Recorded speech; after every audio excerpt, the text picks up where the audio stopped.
दोस्तों 2025 के आखिर तक आते आते भारत की राजनीति, समाज, लोकतंत्र और सत्ता का पूरा नैरेटिव बदल चुका है। और इस बदलाव की सबसे बड़ी अंतर्राष्ट्रीय मोहर लगी दुनिया के सबसे ताकतवर अखबार द न्यूयॉर्क टाइम्स के पहले पन्ने पर। जी हाँ, वो न्यूयॉर्क टाइम्स जिसने दुनिया के बड़े बड़े राष्ट्रों, युद्धों, सरकारों, क्रांतियों पर अपनी लिखावट से इतिहास बदला। उसने इस बार लिखा भारत के सबसे विवादित, सबसे चर्चित और सबसे ताकतवर संगठन आरएसएस पर, और लिखा ऐसा कि भारतीय राजनीति की नींव तक हिल गई।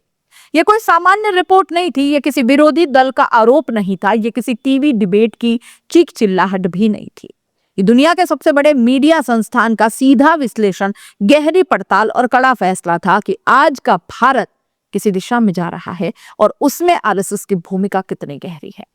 न्यूयॉर्क टाइम्स ने अपने पूरे लेख में एक ही बात को महीन तरीके से उकेरा है। आरएसएस अब सिर्फ विचारधारा नहीं रहा, आरएसएस अब सिर्फ मोदी का सपोर्ट सिस्टम नहीं रहा, आरएसएस अब सिर्फ राष्ट्रवाद की वर्कशॉप नहीं रहा, आरएसएस अब भारत की संस्थाओं का हिस्सा बन चुका है। आरएसएस अब समाज से लेकर सत्ता तक घुस चुका है। और सबसे बड़ा सवाल, अगर कल को मोदी सत्ता में न भी रहे तो क्या आरएसएस को सिस्टम से हटाना संभव होगा?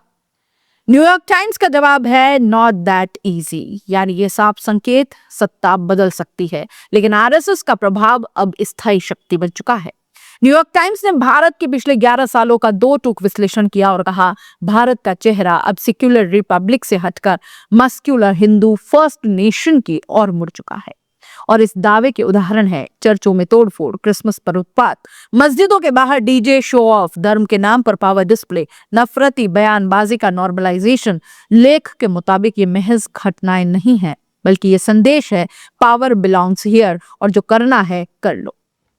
और कार्रवाई कम, डर ज्यादा। और यही दर्शाता है कि विचारधारा का मसल कितना मजबूत हो चुका है। एक समय था जब आरएसएस का नाम लेना राजनीति में खतरा माना जाता था। एक समय था जब संघी कहलाना सामाजिक दायरे में शर्म माना जाता था। लेकिन आज न्यूयॉर्क टाइम्स ने साफ लिखा, नरेंद्र मोदी ने आरएसएस को वो स्वीकार्यता दी जो उसने कभी सपने में भी नहीं सोची थी। लाल किले की प्राचीर से दुनिया का सबसे बड़ा एनजीओ घोषित, 100 साल का जश्न राष्ट्रीय इवेंट जैसा मनाया गया। और आज कॉलोनियों के पार्कों में सुबह शाखा सामान्य दृश्य है। संक्षेप में आरएसएस अंडरग्राउंड से निकलकर मेन स्ट्रीम पावर बन गया है। न्यूयॉर्क टाइम्स रिपोर्ट के सबसे ज्यादा जोरदार हिस्से ने बड़ा दाव न्यूयॉर्क टाइम्स रिपोर्ट ने सबसे जोरदार हिस्से ने दाव बढ़ा दिया है। यह दावा कि अब एकेडमिक इंस्टीट्यूशंस में, मीडिया में, संस्थानों में, नौकरशाही में विचारधारा देखकर रास्ते बनते और बंद होते हैं।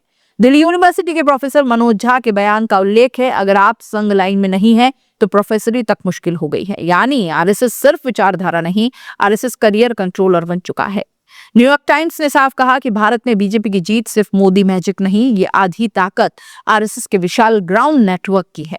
सभाएं, बूथ प्रबंधन, संगठन, कार्यकर्ता सेना, पहले पर्दे के पीछे काम, अब खुलेआम साझेदारी है।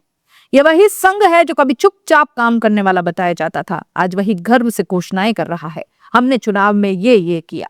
यह भाग न्यूयॉर्क टाइम्स रिपोर्ट का सबसे चौंकाने वाला हिस्सा था।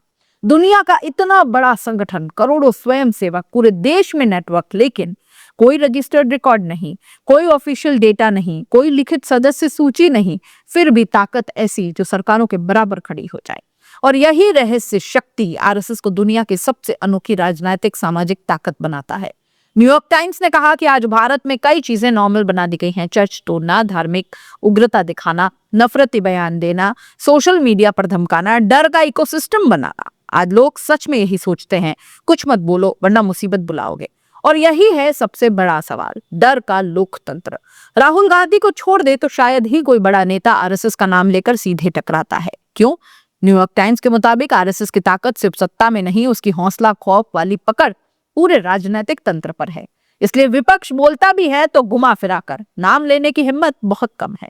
जब दुनिया का सबसे बड़ा अखबार दुनिया के सबसे बड़े लोकतंत्र को इस नजर से देखने लगे तो ये सिर्फ रिपोर्ट नहीं रहती, ये ग्लोबल वर्डिक्ट बन जाती है। न्यूयॉर्क टाइम्स ने साफ लिख दिया, भारत बदल गया है, सोच बदल गई है, सत्ता का डीएनए बदल गया है। और इस बदलाव की रीढ़ है आरएसएस पावर स्ट्रक्चर। क्या ये मजबूत भारत है या डराता हुआ भारत है? क्या ये राष्ट्र निर्माण है या लोकतंत्र का रिस्क है? क्या ये राष्ट्रीय आत्मविश्वास है या समाज पर थोपे गए एक नैरेटिव का दबाव है?